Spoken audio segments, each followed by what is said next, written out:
கனிஷா பிரான்சிஸோட ரவி மோகன் லிவிங் டுகெதர்லாம் இருக்குது. நாங்கள் ரெண்டு பேரும் ஃப்ரெண்ட்ஸ்ன்னு சொன்னாங்களே, அடுத்த கட்டம் லவர்ஸ் தான். ஏன்னா அவருடைய மன உளைச்சலையும் மன நிம்மதியும் போக்கினவர் கனிஷா பிரான்சிஸ் அப்படின்னு யாருக்கும் நம்மகிட்ட சொல்லியிருக்காரு. கனிஷா நல்ல உயிரை காப்பாற்றின ஒரு ஹீலர் அவங்க. நானும் அவங்களும் ஃபியூச்சரில் ஒரு ஹீலிங் சென்டர் ஆரம்பிக்கணுன்றதான் அவருடைய நோக்கம். ஜெயரவி மனைவி ஆர்த்தி என்ன சொல்றாங்கன்னா, என்னை எல்லாரும் முன்னாள் மனைவின்னு சொல்லாதீங்க, still I am wife of Ravi மோகன் தான். காதல் வந்துக்கா எவ்வளவு தியாகம் பண்ணேன், கடைசியில காதல் விவகாரத்தில் ஒன்று முடிஞ்சிருக்கு. என்னுடைய 2 மகன்கள் அப்பா ஜெயம் ரவி தான். அவங்களுக்கான நிலை என்ன? ரவி மோகன் மாமியார் என்ன சொல்லியிருக்காங்கன்னா, இன்னொருத்தன் கை கொடுக்க வர்றான், அவன் கையை பிடிச்சிக்க, அவன் உன்னை வழியை நடத்துவான். அப்படின்னா என்ன அர்த்தம்? இன்னொரு புருஷன் உனக்கு தயாரா வச்சிருக்கேன், நல்ல பையன், அவனை கல்யாணம் பண்ணிக்கோ. ரவி மோகனுடைய மனைவி ஆர்த்திக்கு 2வது புருஷன் தயாரா இருக்கான். திருமணம் எப்போ வேணாலும் நடக்கலாம். 2 பேரும் சேர்ந்து தியானம் பண்ணாங்க போல இருக்கு. எப்படிப்பட்ட தியானம் நமக்கு தெரியாது. தியான மண்டபம் கட்ட போறேன்னு சொல்றாங்க. வெட்டி பட்டு சட்டை ஜாக்கெட்டுங்கிறது திருமணம் செய்து கொள்கிறோம் என்பதற்கான ஒரு அறிகுறி. அவசரப்பட்டுட்டாரோ அப்படின்னு தோணுது. கேசு நடந்துகிட்டு இருக்கு, அது முடிவாகல. குடும்ப நல கோர்ட்டு மத்தியஸ்தம் போங்க அப்படின்னு சொல்லியிருக்காங்க. சட்டப்படி தப்புன்னு சொல்ல மாட்டேன். அவங்க கல்யாணம் பண்ணிட்டாங்கன்னு ஏதோ ஆதரவு இருக்கா? அவங்க லிவிங் டுகெதருக்கும் சட்டம் இடையூறா இல்லை. அவங்களோட கல்யாணம் பண்ணிக்க போறேன் சொல்லியிருக்காரு. சார் வணக்கம் சார். என்னை வாழ வைத்துக் கொண்டிருக்கும் யூடியூப் சேனல் நேயர்களுக்கு நன்றியும் வணக்கம். டிவோர்ஸ் கேஸ் பற்றி நிறைய விஷயங்கள் பேசினதில் ஒரு முக்கியமான ஒரு நபர் யாருன்னா ஜெயம் ரவி அவர்கள் தான். சார் ஒரு டிவோர்ஸ் கேஸ் என்ன ஏது, அதுக்கு யார் காரணம், இவங்களா இருப்பாங்களான்றதும் நிறையா பேசியிருந்தோம். அப்போது அந்த கெனிஷான்ற பொண்ணை பற்றி பேசும்போது ஜெயம் ரவியே அதை பற்றி பேசாதீங்க, நட்பு உறவு அது இதுன்னு சொல்லிட்டு இருந்தார். இப்போ வந்து பார்த்தீங்கன்னா சமீபத்தில் ஒரு கல்யாணத்துக்கு வந்து 2 பேரும் ஒன்றா வந்திருந்தாங்க. ஒரே மாதிரியான உடை, கையை பிடிச்சி உள்ளே கூப்பிட்டு போயிருந்தார். ஸோ என்ன ஆச்சு, என்ன எப்படி போயிட்டு இருக்கு சார் இப்போ வந்தது? இல்லை, நான் ஏற்கனவே கனிஷா பிரான்சிஸோட ரவி மோகன் லிவிங் டுகெதர்லாம் இருக்கிறார். அதாவது ஆரம்பத்தில் எப்போவுமே சினிமாக்காரங்க சொல்கிறதுன்னா, நாங்கள் 2 பேரும் ஃப்ரெண்ட்ஸுன்னு சொன்னாங்களே, அடுத்த கட்டம் லவர்ஸ் தான், லிவிங் டுகெதர் தான். ஏன்னா அவருடைய மன உளைச்சலையும் மன நிம்மதியும் போக்கினவர் கனிஷா பிரான்சிஸ் அப்படின்னு யாருக்கும் நம்மகிட்ட சொல்லியிருக்காரு. அதனால் மன உளைச்சலையும் சோகத்தையும் போக்குனவர்னு சொன்னால் நிம்மதியை தர்றவர்னு அர்த்தம். இந்த நிம்மதியை தர்றவர் கனிஷா பிரான்சிஸு. 2வது பாடகி. 2 பேரும் சேர்ந்து தியானம் பண்ணாங்க போல இருக்கு. எப்படிப்பட்ட தியானம் நமக்கு தெரியாது. தியான மண்டபம் கட்ட போகிறேன்னு சொல்கிறாங்க. ஆனால் அவசரப்பட்டுட்டாரோ அப்படின்னு தோணுது. ஏன்னா இது ஒரு இண்டிகேஷன் தான். இது பட்டு சட்டை, பட்டு சேலை, பட்டு ஜாக்கெட்டுங்கிறது வந்து திருமணம் செய்து கொள்கிறோம் என்பதற்கான ஒரு அறிகுறி. ஆனால் ஏன்னா on the way to divorce கேஸுன்னு நடந்துக்கிட்டு இருக்குது, அது முடிவாகலை. குடும்ப நல கோர்ட்டு வந்து நீங்கள் 2 சமாதானமாக வர்றதுக்கான முயற்சி பண்ணுங்கள், மத்தியஸ்தம் போங்க அப்படின்னு சொல்லியிருக்காங்க. ஆனால் 2 பேருமே வந்து விவாகரத்துங்கிறதுல கன்ஃபார்மாக இருக்காங்க, நல்லா தெரியுது. இப்போது இந்த சம்பவத்துக்கு அப்புறம் ஆர்த்தி அவர்கள் என்ன சொல்லியிருந்தாங்க சார்? இந்த விஷயத்தை பார்த்ததுக்கு அப்புறம் தான் அவங்க ஒரு ஸ்டேட்மெண்ட் வெளியிட்டிருந்தாங்க. அதில் என்ன சொல்லியிருந்தாங்க சார் அவங்க? அது என்ன, ஒரு தொடர்கதை மாதிரி 4 பக்கம் போட்டிருக்காங்க.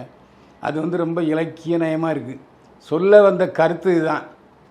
ஏப்பா, என்னை எல்லாரும் முன்னாள் மனைவின்னு சொல்லாதீங்க, still I am wife of Ravi மோகன் தான். காதல் வந்துக்கா எவ்வளோ தியாகம் பண்ணேன், ஆனால் கடைசியில் காதல் விவகாரத்தில் ஒன்று முடிஞ்சிருக்கு. ஆனால் ஒரு விஷயம், எதுவாக இருந்தாலும் என்னுடைய 2 மகன்கள் 10 வயசு பையன், 12 வயசு பையன், 2 பேரும் விவரம் உள்ளவங்க. 2 பேரும் அப்பா ஜெயம் ரவி தான், அதில் எந்த சந்தேகம் இல்லை. அவங்களுக்கான நிலை என்ன, அவங்களுக்கு என்ன செய்ய போகிறாரு அப்படின்னு தான் அந்த 3 பக்க அறிக்கையில் கேட்டிருந்தாங்க. சார் அதே மாதிரி இப்போ ஜெயம் ரவி பண்ணுறது சரியான ஒரு விஷயமா சார்? இன்னும் டிவோர்ஸ் ஆகலை, அதற்கு முன்னாடி இந்த மாதிரி வெளியே கூட்டிகிட்டு வர்றது, கையை பிடிச்சி கூட்டு வரதுன்றதுலாம் ஒரு சரியான ஒரு விஷயமா சார்? இப்போ இல்லை, சட்டப்படி தப்புன்னு நான் சொல்ல மாட்டேன். ஏன்னா எனக்கு சட்டம் கொஞ்சம் தெரியும். ஏன்னா அவங்க கல்யாணம் பண்ணிட்டாங்கன்னு ஏதோ ஆதரவு இருக்கா? இல்லை, யாரை வேணால் கூட்டு போகலாம். என்னுடைய கேர்ள் ஃப்ரெண்டை நான் எங்கே வேணால் கூட்டு போகலாம். இந்த வயசுலையும் எதுக்கு சொல்கிறேன்னு சொன்னால், அவங்க லிவிங் டுகெதருக்கும் சட்டம் இடையூறா இல்லை. ஆனால் சொல்லியிருக்காரு, நான் இந்த மாதிரி அவங்களோட கல்யாணம் பண்ணிக்க போகிறேங்கிறத அவர் வந்து வெளிப்படையாக சொல்லியிருக்காரு. அது இன்னும் அடுத்த ஹியரிங் வரும்போது இவர் கருத்தை சொல்லுவார், அவங்க கருத்தை சொல்லுவாங்க. இதில் இன்னும் ஒரு பேரிடியை இறக்கி இருக்கிறது யாருன்னா சுஜாதா விஜயகுமார். அவங்க தான் ஒரு புது விஷயத்தை சொல்லியிருக்காங்க. அது எத்தனை பேர் இன்ஸ்டாகிராம் பார்த்தாங்கன்னு தெரியல. அந்த இன்ஸ்டாகிராம் பதிவில் என்ன சொல்லியிருக்கு அப்படின்னு சொன்னால், அது அப்படியே வாசா நிறைய பேருக்கு புரியாது. சுஜாதா விஜயகுமார் யாருன்னா உங்களுக்கு தெரியலன்னா மறுபடியும் நான் சொல்லிடுறேன். சுஜாதா விஜயகுமாரும் சாதாரணமான ஆளே அல்ல. விஜயகுமார் என்பவர் யார்? அவரு கிட்டத்தட்ட ஒரு இன்றைக்கு லெவலில் ஒரு 150 கோடி ரூபாய் சொத்துக்கு அதிபதி. அந்த 100 கோடி ரூபாய் சொத்துக்கு ஒரே வாரிசு யாருன்னா ஆர்த்தியுடைய கணவர் ரவி மோகன். விஜயகுமார் யாருன்னா இந்த இந்த பட்டினப்பாக்கத்தில் பிஷப் ஹவுஸ்னு ஒன்று இருக்குது தெரியுமா, பெரிய வீடு. அதுக்கு அடுத்தப்போ அதே மாதிரி ஒரு பெரிய வீடு ஒன்று இருக்குது, அது பேர் கல்பனா ஹவுஸ். கிட்டத்தட்ட 300-400 படங்கள் அங்கே படப்பிடிப்பு நடத்தப்பட்டிருக்கு.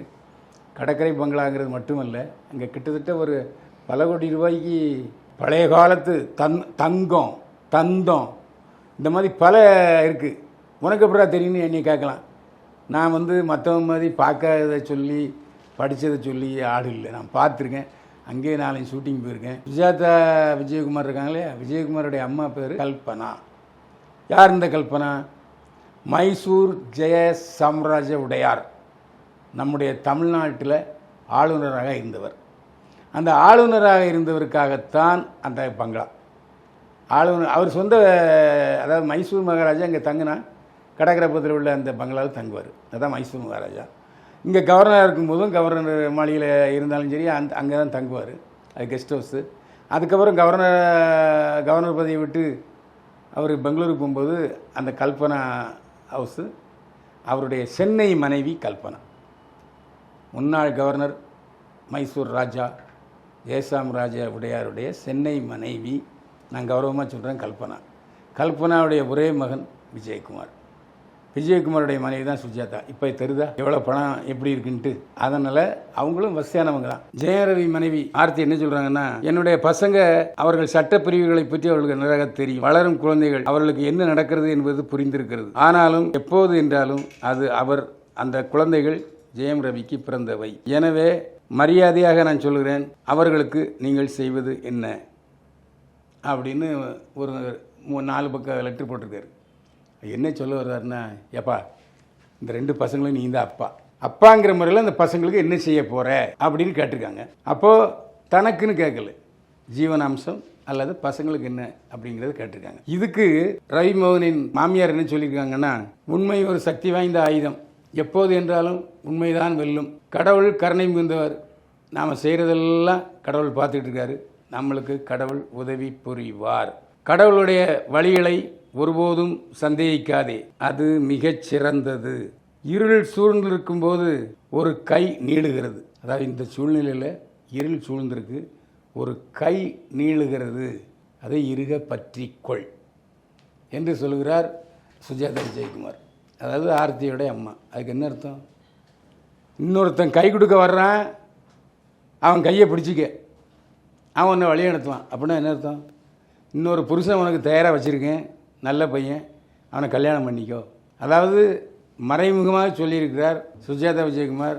அதாவது ரவிமோகனுடைய மனைவி ஆர்த்திக்கு 2வது புருஷன் தயாராக இருக்கான், திருமணம் எப்போ வேணாலும் நடக்கலாம் அப்படிங்கிறத மறைமுகமாக சொல்லியிருக்காரு. இந்த இஷ்யூவில் நடந்துட்டு இருக்கும்போது எல்லா பழியுமே அவங்க தான் பண்ணாங்க அப்படின்னு சொல்லி ரவிமோகன் சைட்லேருந்து ஒரு சில விஷயங்கள்லாம் சொன்னார். மாமியார் சைடு தான், மாமியார் தான் தப்பு, மனைவி தான் தப்புன்ற மாதிரி சொன்னது. அப்போ அதெல்லாம் இந்த சமயத்தில் பார்க்கும்போது இவராக சொல்லியிருக்காரா, இவரா ஒரு விஷயம் ஏற்படுத்தி அவங்க மேலே பழி போட்டிருக்காரான்ற ஒரு கேள்வி வருது. இல்லை, இதை நம்ம ஆராயாமல் சொல்ல முடியாதுங்க. ஏற்கனவே ரவிமோகன் விஷயத்தில் ஆர்த்தி என்ன சொல்லுதுன்னா, என் வீட்டை விட்டு என்னையே என் கணவர் துரத்துறாரு, அந்த லெட்டரில் இருக்குது. என்னுடைய வீட்டை விட்டு வெளியேறும்படி என் கணவரே என்னை நோட்டீஸ் அனுப்பியிருக்காரு அப்படின்னு அப்புறம் தான் இந்த கேள்வி வருது, என் பசங்களுக்கு என்ன செய்ய போகிறீங்க அப்படின்ட்டு. அப்போ இதுக்கு ஜீவனாம்சம்ன்றது எவ்வளோ கொடுக்கணும் சார் அதிகபட்சமாக? ஏன்னா இவர் நடிகர். இல்லை, அது கோர்ட்டு தான் தீர்மானிக்கும். 10 வயசு 12 வயசு பையசங்கன்னு சொல்கிறாங்க. கோர்ட்டில் நீதிபதி கேட்பார், குடும்ப கோர்ட்டில், தம்பிங்களா நீங்கள் அப்பா பக்கம் இருக்கீங்களா அம்மா பக்கம் இருக்கீங்களா? இப்போது ரவி 2வதாக கனிஷாவை கல்யாணம் பண்ணிட்டார். ஸோ அந்த பசங்க அம்மாவோட தான் இருக்குன்னு சொல்லணும். அதனால் அந்த அம்மாவுக்கு ஒரு வீடோ ஒரு சொத்தோ குறிப்பிட்ட ஜீவனாம்சமோ கொடுக்க ரவி தயாராக இருப்பார். ஏன்னா என்ன இருந்தாலும் அவங்க மகன்கள் தான். அதனால் அது கோர்ட்டில் தான் தெரியும். சார் அதே மாதிரி இப்போ நீங்கள் சொன்ன மாதிரி ஒருவேளை இந்த டிவோர்ஸ் ஒருவேளை முடிஞ்சிருச்சுன்னா அப்போ ஆர்த்திக்கும் கல்யாணம் ஆகிறக்கான வாய்ப்புகள் அதிகமாக இருக்கா சார்? அப்போது இப்போ தான் சொன்னேன், ஆர்த்திக்கு பொண்ணு பார்த்த பையன் பார்த்தாச்சு, கல்யாணம் சீக்கிரம் நடக்குன்னு அவங்க அம்மாவை சொல்லியிருக்காங்கல்ல. ஒருத்தன் கையை கொடுக்க தயாராக இருக்கான், கையை பற்றிக்கன்னு தானே சொல்லுது. அப்போ 2 பேருக்குமே இந்த டிவோர்ஸ் எப்போ அப்படின்ற ஒரு நிலையில் மட்டும்தான் 2 பேருமே வெயிட். ஆமாம், இந்த அதாவது அவங்க ஜெயரவியோட வாழ்வேன்னு அவங்க மனைவி சொல்லலை, இவரும் நான் கனிஷாவோட தான் வளர்ப்பேன்னு சொல்கிறாரு. ஸோ குடும்ப கோர்ட்டில் என்ன ஜீவனாம்சம், பசங்களுக்கு என்ன சொத்துங்கிறது முடிவானதுக்கப்புறம் கன்ஃபார்ம் ஆயிடும். ஓகே சார், நன்றி சார், தேங்க்யூ சார்.